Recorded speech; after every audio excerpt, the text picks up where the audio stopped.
Ostiraletik aurrerarako iragarri duten euriaren zain egoera hobetzen ari da orokorrean Nafarroan joan zen astetik pairatzen ari diren zuten fronte nagusietako bi, egonkortze bidean direla adierazi dute suhiltzaileen lanari esker. Atzo iluntzerako egonkortua zuten errenigan piztu zena eta gaur goizean baieztatu dute Galipentzu eta San Martin unsarriskuan jarri dituena ere itzali dutela. Beste hainbat piztuta daude oraindik eta ustez itzalita dauden suteak ere etengabe zaindu beharko dituztela adierazi dute, berriz piztu ez daitezen ura etengabe bota zuten atzo errenigan, Obanos Muruzabal inguruan, hegazkinetatik eta lurretik horri esker bart egonkortutzat eman dute sutea. Beste albiste ona Galipetzun eta San Martin unsetik heldu da. Atzo kezkaturik mintzatu ziren Nafarroako agintariak ingurune horretan pinudi bat sutan zegoela eta garrandiak ikusten zirelako 20 eta 30 metro artekoak. Arratsaldeon guztioi, Galipentzun bazuten itxaropena pinudiaren ostean soroak zeudelako eta horietan azken egunetan lan handia egin dutelako su ebakiak egiteko azkenean espero zena bete eta gaur goizean itzalitzat eman dute une honetan Galipentzun bertan da Udane Arbeo lankidean. Geroxago emango digu informazio gehiago, baina artean Udane konta iguzu zein den uneko egoera.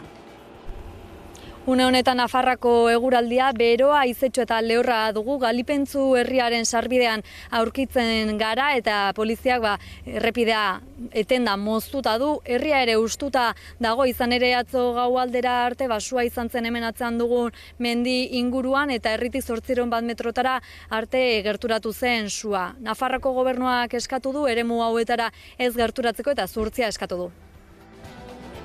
Ondo da, Udane, esan bezala, laster gara zurekin bueltan, ostera bestelako gai batzuei helduta, hamarkada baino gehiago eta gero, etxeko langileen eskubideak berretxitu Madrilgo Diputatuen Kongresuak hemendik aurrera, gainerako sektoreak dituzten lan eskubideak izateko prozesua. Hasiko da orain arte besteak beste, ez dute langabezia saria jasotzeko eskubiderik izan, ez da baja hartzekoa ere, gainera pentsio oso txikiak izan dituzte eta laneko arriskuen prebentzioari buruzko legerik gabe egin dute beharra. Besteak beste aldaketa honek dakarnari buruz eta bazterrean utzi dituenei heltzeko ere gurean izan da gaur Leire Gallego, ELA sindikatuko gizartekintza arduraduna, halaxe egin du Kongresuaren erabakiaren balorazioa. Dago oso notizi ona izan dela, eta ezin daukatu ezinbesteko urratsa izan dela eta eman beharrekoa behingoz, ez? Eta, ere errekonozitu beharra dago asko tardatu dela neurri hau jartzen, ze, azkenen OITek 189. hitzarmena 2013an aprobatu zuen, eta ordutik 35 estatu onartuta zeukaten hitzarmen hori, ez? Orduan, hemen, 9 urte luze behar izan dira, Estatu Espainolean hitzarmen hori onartzeko, ez? Hala ere, oraindik gauza asko falta dira eta ikusi behar da gainera orain etxeko langileen eskubideak nola erregulatzen dira. Gogor kritikatu du Estela sindikatuak Araba, Bizkaia eta Gipuzkoako hezkuntza lege berrirako norabidea. Atzo goizean Bilbon egindako prentsaurreko batean Ainhoa Astigarragak kideak adierazi zuen Eusko Jaurlaritzaren hezkuntza sailak nabarmen erakutsi duela zer gutxi estimatzen duen sare publikoa. Astigarragak iritzi zuen ere, sailak sare pribatua hezkuntza sistemaren ardatzan ipini nahi duela eta publikoaren osagarri bihurtu. Hain zuzen ere, hezkuntza lege berriaren oinarria hitzartu zuten martxoan EAJak, Euskal Herria Bilduk, PSek eta Elkarrekin Podemosiuk martxoaren 29an, itun horrek oneitzea jaso zuen Eusko Legebiltzarrean hezkuntza batzordean eta apirilaren 7an osoko bilkuran atzo Jokin Bildarratz hezkuntza sailburuak itun horretan oinarritutako kronograma aurkeztu zuen hezkuntza batzordean heldu den 6 urteetan egin beharrekoen zerrenda dena. Hain zuzen ere neurrien artean askotarikoak daude, funtsean helburua hezkuntza sistema eraldatzea dela gogoratu zuen sailburuak berak eta erronka handia dela datozen hamarkadetara begira egindakoa. Gobernu biraren osteko prentsaurrekoan ere, eman ditu gaur azalpenak Bildarratzek izan ere, Eusko Jaurlaritzak Euskal Autonomia Erkidegoko ikastetxe pribatuentzako hezkuntza itun berria onartu du gaurko gobernu bileran. Deialdi berri honek 679 milioi euroko diru kopuru izango du 2022-2023 ikasturterako. Koporu hori indarrean dauden moduluen arabera kalkulatu da eta 2021-2022 ikasturtean itunduta dauden gelen kopuru bera da. Baina hezkuntza itunetan izan daitezkeen aldaketen baitan, diru kopuru hori ere aldatu egin daiteke. Agindu berriarekin, hezkuntza sailaren asmoa itunak gizarte testu inguru berrira egokitzea da.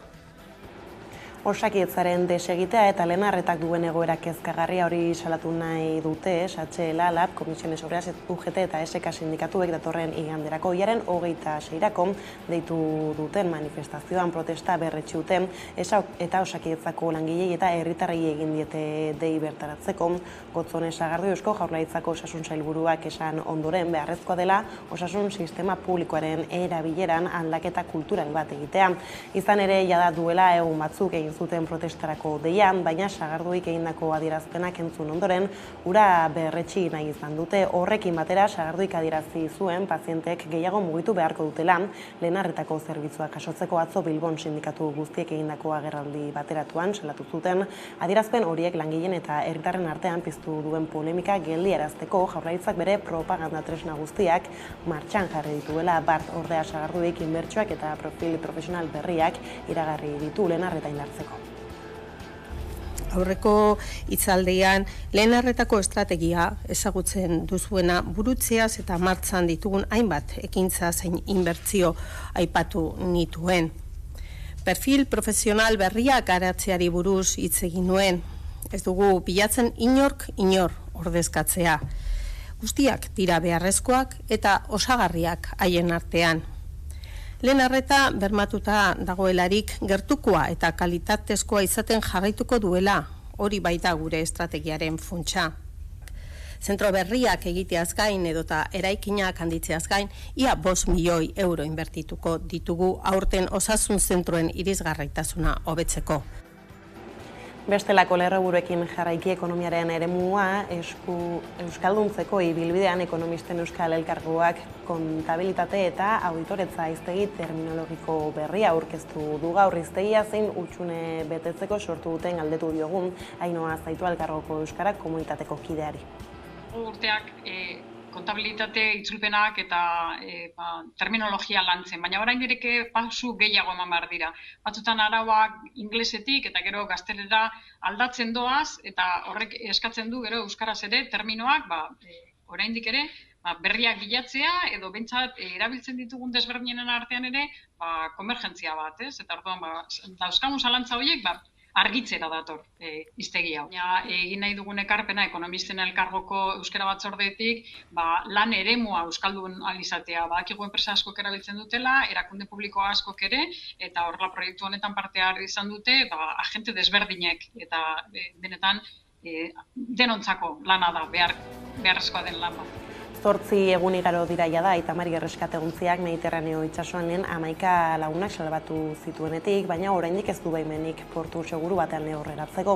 Ostiralean salbatu zituzten azken 45 eta denera 112 dira erreskatatuak. Migratzaile batzuek jada 6 egun daramatzate ontzian eta presio egiteko asmoz gose greba bat hastea erabaki dute. Ontziko kapitainak egin ditu portu seguru bat lortzeko tramiteak, baina ez du agintarien erantzunik jaso. Ontzia Siziliako kostaldetik 20 kilometro inguru dago eta ez du beste inor salbatzeko asmorik. Sizilia aurrean ikusten dute ez daukiela aukerari bertara heltzeko eta horre beraiengan tentsioa eragiten du. Gaur goizean gosaria prestatuta gero, ia gehienak izezkoa eman dute gosariari, ez dutela ezer jatekori nahi, baizik eta beraiek Italiara heldu nahi dutela. Baskarian ere berdin gertatu da, baina beraiekin hitz egin da gero, behintzat zenbaitzu lortu dugu bazkatzea. Ordea Ukrainak babesa lortu du aste honetan Europar Batasunean sartzeko herrialde hautagaiaren estatusa lortzeko. Ukraina hautagaitzat jotzaren alde egingo du Bruselak, Kiebek erreforma garrantzitsuak egingo dituelakoan, besteak beste eremu judizialean edota korrupzioaren aurkako lanean. Europako atzerri ministroek Ukrainaren aldeko fronte bateratua erakutsi dute. Azken egunotan horren bestez, ostegun eta ostiralean egingo den goi bileran urrats garrantzitsua izango da. Hautagai estatusa emango zaion ala ez erabakitzeko. Ana Irazabal kazetariak aztertu du Ukrainako gerra amaitzeko bidean Europaren estrategia zein izaten ari den gurean. Bruselak Ukrainari Europar batasunean sartzeko hautagai estatusa ematea proposatu baitio, hain zuzen, Frantzia, Alemania eta Italiako buruzagiek aurreko astean Ukrainara egindako lehen bisita diplomatikoaren ondoren entzun. Badaude bi irakurketa, alde batetik buruzagiek ofizialki esan dutena, hau da, Draghi, Macronek eta Scholzek ofizialki adierazi dutena, Ukrainarekin daudela, Ukraina babesten jarraituko dutela, Ukrainari arma pisutsuak bidaltzen jarraituko dutela, eta beste alde batetik dago off the record aipatzen dena, edo azpimarratzen dena, eta da, nolabait, Rusiarekin lehenago edo beranduago hitz egiteko beharra dagoela, Putinekin Zelenskik hitz egin beharko dukeela, eta negoziazio horretan zer sakrifikatzeko preste egongo litzatekeen Ukraina. Momentu Zelenskik ez du horri buruz hitz egin ere egin nahi, entzun ere egin nahi, baina egoera eta gerra luzatzen ari den heinean batez ere Donbass eremuan konkretuki ezarriz, horrek esan nahi du nolabait Ukraina asko ahultzen ari dela testuinguruan, eta hor Europako potentziek izango dutela presio gaitasuna, baina hori ziurrezki datozen asteetan ikusiko dugu. Eta lerroburekin bukatzeko kulturarlora salto, jakina denez, Peru abarrateik eraman du Aramaioran, aurtengo finalean Arabako bertsolari txapelan, Manes Agirrerekin buruz-burukoan aritu ostean txapelunarekin izan da Hamaikako lantaldean. Araban bertsolaritza momentu oso osasuntsuan dagoela uste baitu irabazleak, izan ere gazte askok bertsotan aritzen dira, eta horrek etorkizuna bermatzen du lurralde historikoan haren arabera. Nik uste dut dagoela momentu oso honean. Beti izan gara nahiko, esango kritikatuak ere ez, baina nahiko itzalean bizi izan gara, Araban, bertsolariok.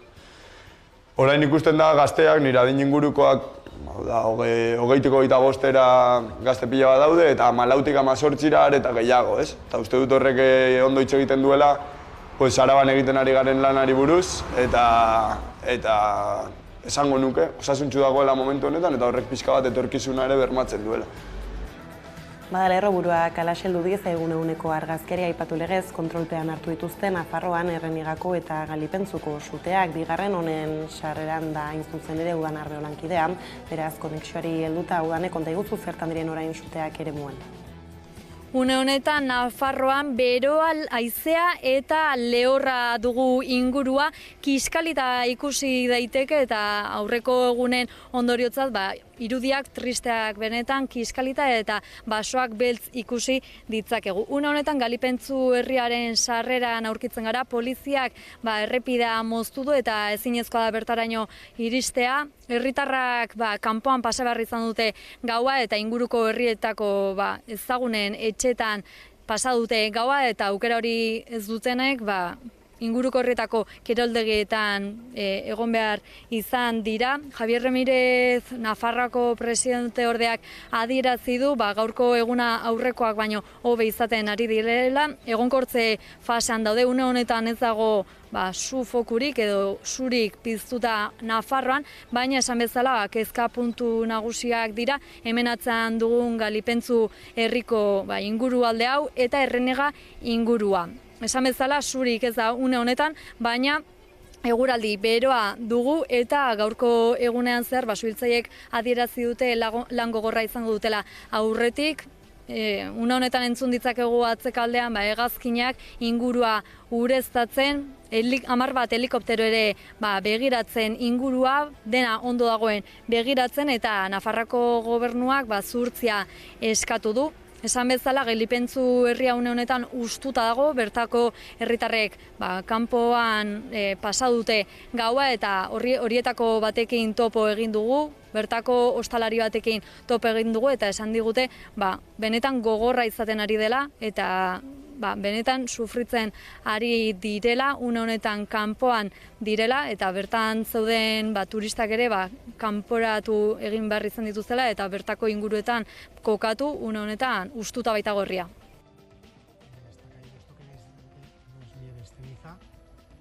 La verdad que en este momento las además como veis son espectaculares. No es consciente de ese momento y dices, bueno, es como una cosa, dices, ¿cómo yo no está yendo esto, no? Y entonces no eres consciente de que lo que puede llegar a pasar. Entonces ayer cuando veíamos el fuego encima, entonces dices, ¿pero qué es esto, no? Es la locura. De escoger qué voy a coger, pues si no, si voy a estar dentro de un rato, ¿no? Y de repente ves que te viene la vida encima, ¿no? De verdad que ayer, no sé si estabais alguno por aquí, pero era un infierno. O sea, lo que veíamos era el infierno ante tus ojos, ¿no? Porque hemos visto otros fuegos, pero lo de ayer era impresionante. En la carretera general que va de Sangüesa a Tafalla, en el cruce justo de Gallipienzo, pues no sabemos nada. Nos continuamos a la espera de saber cómo proceder. Hombre, esta mañana hemos podido comprobar que el pueblo está bien, nos hemos ido desde la zona de Cáseda, hay una parte que se ve bastante bien el pueblo, tanto la parte norte como la parte sur. Con prismáticos hemos podido comprobar que todo está bien, que el fuego se mantuvo alejado en todo momento del pueblo, pero por lo menos es lo único que sabemos. Gainera udane bihartik aurrerako iragarri duten neuriaren zain egoera hobetzen ari da orokorrean Nafarroan, ezta zein aurreikuspen egin daiteke?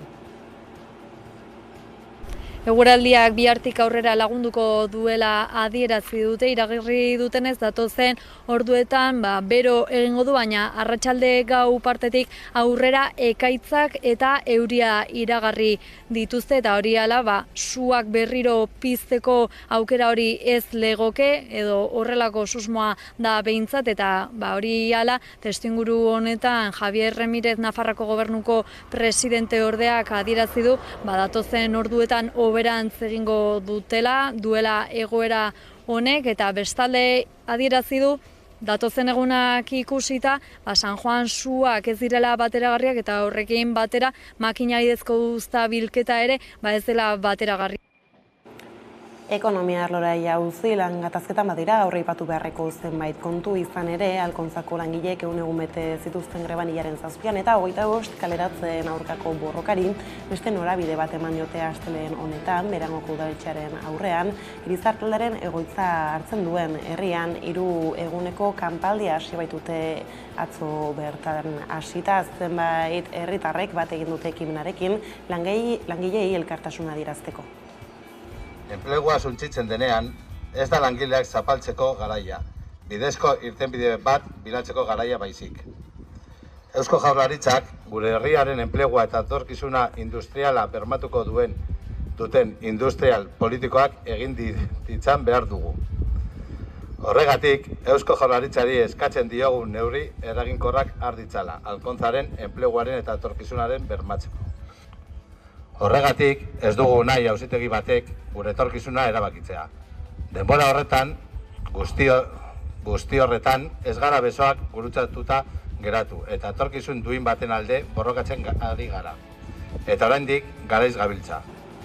Maiatzan egindako 3 greba egunen arrakastaren ostean Arabako metalgintzako sindikatuek beste 4 deialdi antolatu dituzte oraingoan ekainaren 30ean eta irailaren 21ean, 22ean eta 23ean egingo dituzte lanuzteak. Horien helburua da, SEA patronalarekin egin nahi dituzte negoziazioak desblokeatzea. 4 urte daramatzate sindikatuek lan hitzarmena berritzeko lanetan, ordea diotenez patronalak bere horretan dihardu.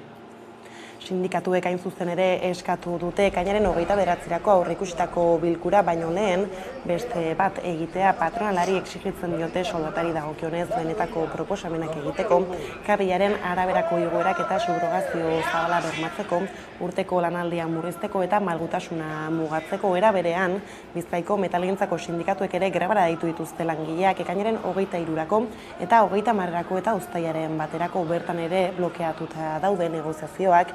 Iaz arte egon zen indarrean hain zuzen ere duela 3 urte adostutako hitzarmena, hala sindikatuek grebara joateko ordua dela iritzi diote.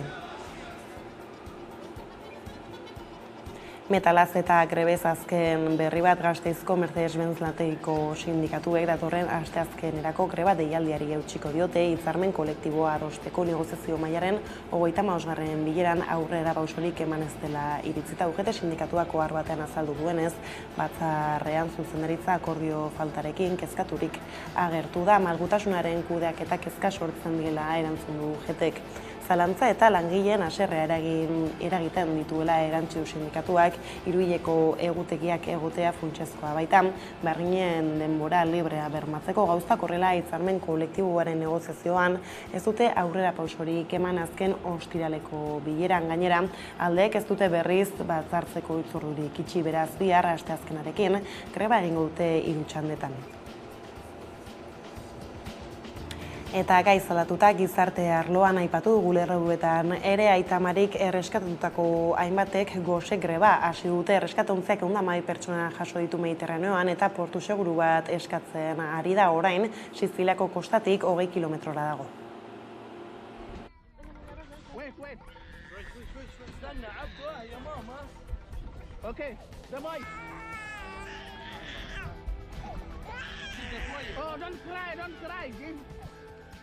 Egia esan, tentzioguneak gehitzen doaz, orduak aurrera dogia zen heinean, atzotik zenbait arazo esan ditugu. Kultura ezberdinak ditugu, beraien arteko arazoak, liskarrak, baina batez ere, Sizilia aurrean ikusten dute ez daukiela aukerari bertara heltzeko, eta horre beraiengan, tentzioa eragiten du. Gaur goizean, gosaria prestatuta gero, ia gehienak izezkoa eman dute gosariari, ez dutela ezer jatekori nahi, baizik eta beraiek Italiara heldu nahi dutela. Baskarian ere berdin gertatu da, baina beraiekin hitz egin da gero, behintzat zenbaitzu lortu dugu bazkaltzea. Tentzio gune hau gehiagora doa, atzo ja mehatxatu ziguten, guretara botateko gai izango ziela, eta gaur eguerdian izan dugu kasu bat. Beraz, uste dut ordua dela dagoeneko bai Malta, Italia, Espainia eta Europa guztiko instituzioek beraien ardura eta beraien alde humanitario hori azaldu eta jende guztionei portu seguru bat emateko hori eskatzen dugu momentu honetan Aitamaritik tripulazio guztiak beraien izenean. Kulturarlora jauzi Arabako bertsolari txapelketaren irabazlea Peru Abarrategi Hamaika telebistako lantaldearekin bildu da. Finala nola bizi izan duen azaltzeko lehen aldiz, Gasteizko Europa jauregian izan da txapelketan, eta 500 pertsonaren aurrean egin du bertsotan Abarrategiren bigarren finala izan da, eta lehenengo aldiz jantzi du txapela begira. Peru Abarrategi zerdiaren dia! Arabako bertsolari txapelketaren finala Peru Abarrategi Aramaiotarrarena izan da. Oholtza gainean lagun izan zituen Manek Sagirre, Oiane Perea, Iñaki Binaspre, Xabi Goa eta Paula Milburu. Askotan esan dut uste dut oso zaila dela kanpotik ezagutzen ez gaituen jendearen txat imaginatzea. Azkenean ez diot ona baizik eta oso harreman estua da. 6tik 4 ginen hemengoak, Aramaiokoak, 5. Oiane nire lankidea da eta 6. Binaspre betidanik oso harreman estua izan dut berarekin eta egia esan konplizidade maila oso altua geneukan estenario gainean eta uste dut horrek ere lagundu zidala. Manez niretzat oso pertsona berezi bat da, berak ere badaki hori. Eta, egoera berezia zen eta egoera hori berarekin partekatzea izan da la leche niretzat. Bere etorkizuna bertsolaritzan positiboki ikusten du, egiten duenaz disfrutatzen, alegia. Bestalde, Arabako bertsolaritza momentu oso onean dagoela antzematen du. Nik uste dut dagoela momentu oso onean. Beti izan gara nahiko, esango kritikatuak ere ez, baina nahiko itzalean bizi izan gara, Araban, bertsolariok. Orain ikusten da gazteak, nire adin ingurukoak, 20-25 gazte pila bat daude eta 14-tik 18 eta gehiago, ez? Eta uste dut horrek ondo hitz egiten duela Araban egiten ari garen lanari buruz eta esango nuke, osasuntsu dagoela momentu honetan eta horrek pixka bat etorkizuna ere bermatzen duela. Euskal Herriko txapelketan aritzea ilusioz eta gogotsu hartzen du, halaber ardura puntu batekin ere. Hori izango da gozada bat, ez? Azkenean karambola asko behar dira Arabako bertsolaritzan leku horretan amaitzeko. Euskal Herriko txapelketa 4 urterik behin jokatzen da. Eta bakarrik 2 pasatzen gara Arabatik. Baina tokatu zaitea bestea, izango da oso bertsolari honekin inguratuta. Ni saiatuko nahi saldudanik eta ondoen egiten. Ardura puntu batekin hartzen baita ere Arabaren representazio hori, baina disfrutatzen saiatuko nahi. Bertsolaritza modu desberdinetara bizi daitekeela uste du eta gainera euskara modu ludikoan bizitzeko aukera ona bezala ikusten du. Txapelketa irabazi izanak berarentzat eta familiarentzat oso garrantzitsua izan dela onartzen du. Txapela eman nion amonari eta bueno, gero igual luzera orain konturatu naiz igual ezela izan erabakirik onena, ze amonak ez du soltatuko txapel hori inoiz. Orduan, bueno, por si acaso ospakizunetara joan ginenean, por si acaso txapela Aramaiora bidali nuen. Bueno, horrek ere joko pizka bat eman zuen, etortzen ziren lagunak eta jartzen zizkiaten bizerak eta horrelako kontuak. Bazileo sano bat izan genuen horrekin ere, eta bueno, oso ondo pasatu genuen, nik uste dut nik disfrutatu nuela, nire ingurukoak ere pila bat disfrutatu zuten.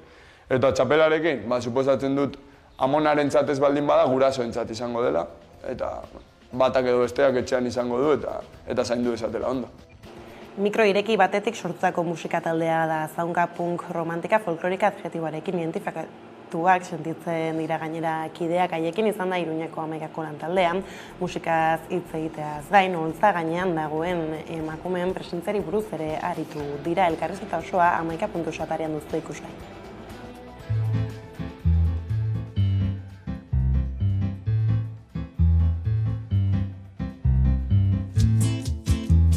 Zaunka musika talde bat da. Orain dela urte bat gutxi gorabehera sortu zen taldea.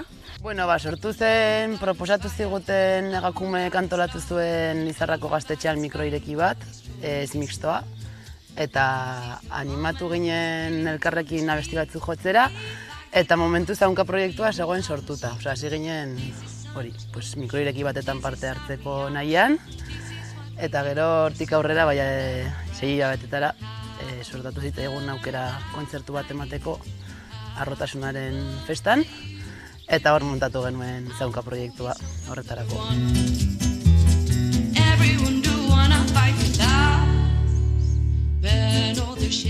Badaukagu hor leitmotiv bat lagun batek hasi zuena esaten eta identifikatuak sentitzen gara punk romantika folklorika hitzarekin, edo adjetiboekin. Eta gara koktelera batean sartu bagina bezala, bakoitza bera marena eta bera hitarena. Eta gure estiloekin, baina bai daudela hortik gauza batzuk. Romantiko folklorikoak bai garela eta punkiak baita ere. Eta beste leitmotiv da mamarratxas pero buenas muchachas. Eta habas frescas rural styla. Ondo pasatzeko musika egiten dugu, baina baita musikalki kalitatea norabait bermatuz ez, eskenean, saiatzen gara behintzat. Gauzak, estilo bat definitzen gaituena, musikalki ezin dezakegu, eska egiten dugu, eska rock, eska fusionez, egiten dugu pixka denetarik, gustatzen dizkigun gauzak, maitasunetik, eta, musikalki gauza kongi eginez, baina ez zaigu inporta ez da akatsak egitea. Akatsak badakigu direla naturalen parte, ez, bai, makinak ez gara, eta baita rebindikatzen dugu askotan mediokritate hori, ez. Eta nik uste ere orain gaudela momentu batean non ikertzen gabiltza pizkat ze musika estiloa egin nahi dugun, ez? Gure estilo propioa, bai, ze bidea egin nahi dugun.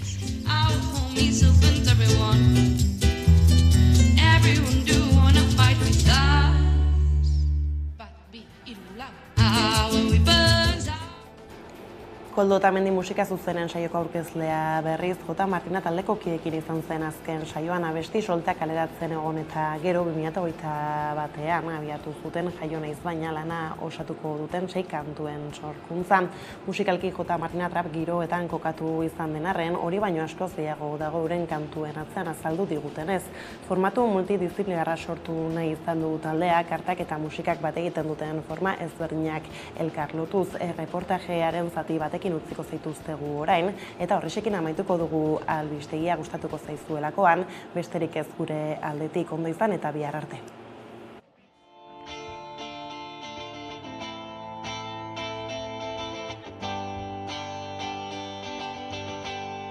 Ez dut hau nahi, gehiago nahi dut, gehiago nahi dut. Jaio naiz bainagaz konposatzen eta hasi ginela 2021 urte hasieran, hortik, duela urte bete terdi edo lan. Ordura arte hori, singleak kaleratzen ibili ginen soltean, momentu baten ja album bat kaleratzeko asmoa geneukan eta horra ziren konposatzen ikusten.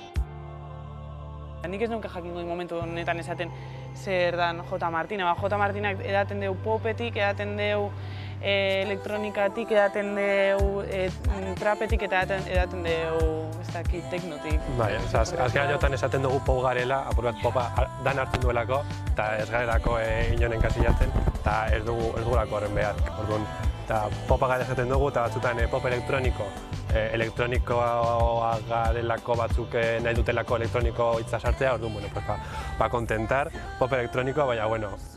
Ondino existiuten da jentea daikona retxazo handie autotunearekiko, eta retxazo handie sinteak eta ez dakiz erabiltzearekiko, existiuten da ondino hori, baina nik esango neuke asko zabaltzen ari ala musika mota hau entzuten duen jentean perfile eta hori positiboa da, zentzu bat.